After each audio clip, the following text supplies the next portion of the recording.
J'ai pris une décision difficile en refusant catégoriquement que ma meilleure amie et son petit ami toxique logent chez moi pour le week-end.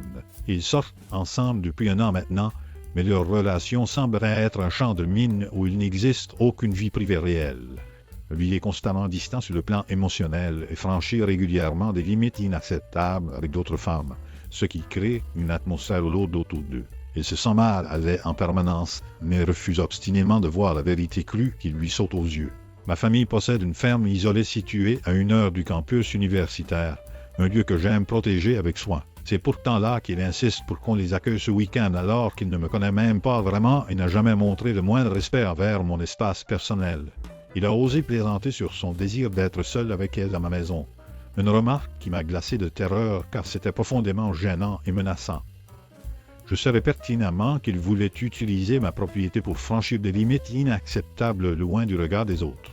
Quand j'ai arrêté de répondre à ses textos insistants, il a forcé sa copine à m'écrire en mon nom, utilisant son affection comme une arme contre moi.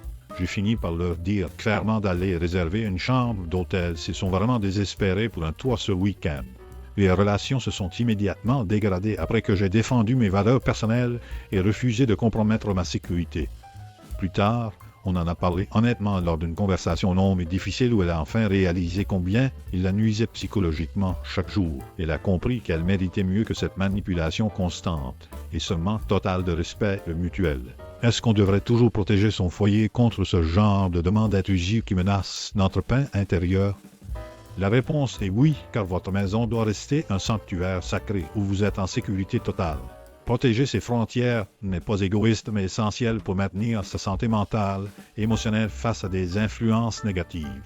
Il faut parfois dire non fermement même si cela blesse temporairement ceux qu'on aime, car le silence complice est dangereux. Votre bien-être prime sur la peur de perdre une amitié toxique qui ne vous apporte que du stress inutile.